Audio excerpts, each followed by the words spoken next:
Iran सरकार विरोध प्रदर्शनों में शामिल महिला बीती हेमवती को फांसी देने की तैयारी में है।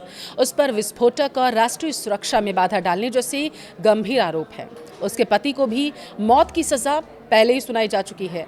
लेकिन क्या बात मात्र इतनी सी है या फिर माजरा ही कुछ और है?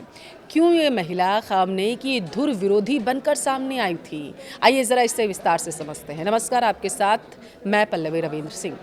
दरअसल ईरान सरकार इस साल सरकार विरोध प्रदर्शनों में शामिल होने वाली पहली महिला को फांसी पर चढ़ाने की तैयारी कर चुकी है।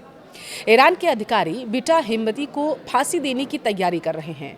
5 जनवरी में देश भर में हुए एंटी रेजिम प्रोटेस्ट के लिए मौत की सजा पाने वाली पहली जानी मानी महिला प्रदर्शनकारी बन चुकी हैं। बाकी प्रदर्शनों में पहले ही लगभग 1600 से ज़्यादा लोगों को मौत की सज़ा सुनाई जा चुकी है ईरान की सरकार की तरफ से। अब देखिए, हेमवती पर कई तरीके के आरोप भी हैं, जैसे विस्फोटक और हथियार इस्तेमाल करना, राष्ट्रीय सुरक्षा में रुकावट डालना। जनवरी में तेजी से शहरों में फैले प्रदर्शनों को सरकारी एजेंसियों ने बलपूर्वक दबा दिया था, जिससे बड़े पैमाने पर अगर आपने देखा होगा तो गिरफ्तारियां भी हुई थी। ट्रायल तेजी से हुए, मौत की सजाओं की लिस्ट लगातार बढ़ती गई।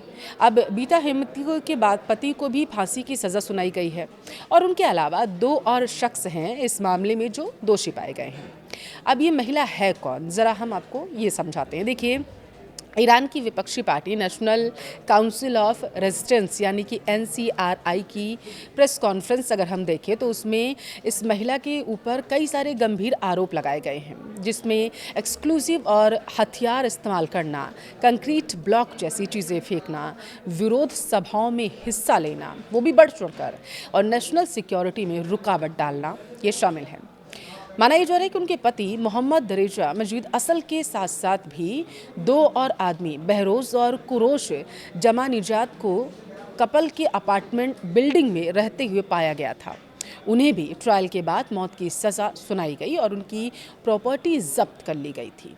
5वें आरोपी हेमवती के रिश्तेदार आमिर हेमवती को नेशनल सिक्योरिटी के खिलाफ इकट्ठा होने और मिलीभगत के साथ साथ सरकार के खिलाफ प्रोपेगेंडा करने के लिए लगभग 6 साल जेल की सज़ा सुनाई गई थी।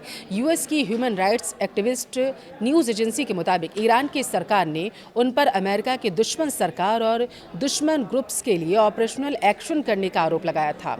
ईरान में फांसी के मामले बढ़े, ईरान में फांसी की सज़ा में तेज़ी देखी गई।